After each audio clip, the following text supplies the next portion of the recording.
Yes, oli ku Tawira Radio, Tawira TV, Johnson Sengendo ngesawa zino ndi ku embassy okubeera nga followinga biki bye bakola no ku embassy. Ate ne banna Uganda okuwuliza ko ku maloboozi biki services embassy zekola no ku banna Uganda zitambula ziti. Sawa zino ndi n'omu ku mwami azi okwapplyinga ku passport. Kamubuze obutontono tubeeko n'ebyayogera naye nsaba osooke weeyanjulire abatuwuliriza. Amannya wano Kirumira Thompson. Kirumira Thompson, ovidde mu Emirates. Nva Dubai. Ovidde Dubai. Deira. Wano zze kukola ki? Wano kati mbadde nzize ku passport replacement. Kakati ensonga ya passport replacement kitegeeza obadde renewal oba replacement? Yange si nsonga ya renewal, replacement, passport eyabula. Passport eyabula. Passport ezabula.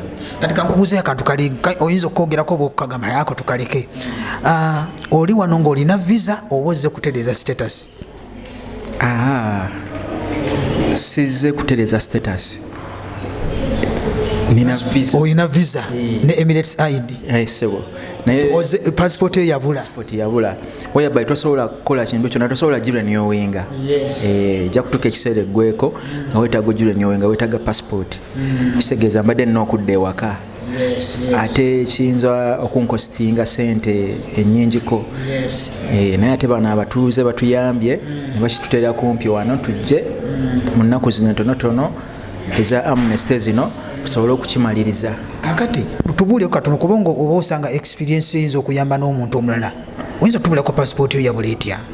Passport yange okwawukanako ne passport nera bwe zibula teyabulira mu bed space wensula, wabula baagibba ndowooza na parkinga akagaali kentambulirako ku maduuka agamu mu Deira.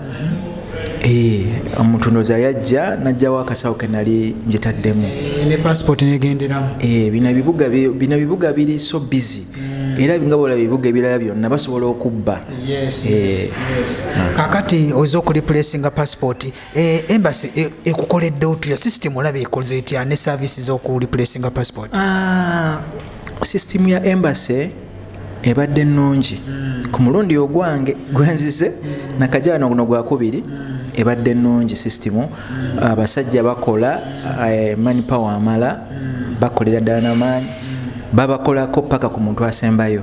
Kakati wayinza okubeera nga waliwo kyoyagala embassy Uganda kino ekikola bulungi ate kino at least batereezeemu kiki oyinza okukyogerako ekyo? Kyenyinza okukyogerako oyagala njogere ku kye bayinza okutereezaamu kyendabyo wano wennyini? Oyinza okusooka n'owa recommendation byebakoze obulungi obimaze bakola bulungi wabeerayo ng'olinayo n'ensonga endala gyogereko kwebakoze obulungi. Services nnungi okutwaliza awamu. Services nnungi, boogera bulungi, batuyisa bulungi. Kati kiki kyolaba nti wano oba oli awo oba kalowoozo koyinza okuwa embassy? Kalowoozo kenyinza okuwa embassy yeetaaga okugaziyibwamuko. Kati nga ffe abantu bannansi abajja wano bwe tutuula oba olabawo kwetaaga okugaziyiza ddala, wafunda nnyo muba mu kanyigo kitegedde. N'ebiyigo byennyini tukozesa ekiyigo kimu. Titosobola kuba nti omukazi wakozesa nawe omusajja wokozesa. Kwegamba kyendabye naye nga batereza ebintu ebyo tujja kuba tutambula bulungi. Osigadde amanya go gwani? Nsigadde Kirumira Thompson.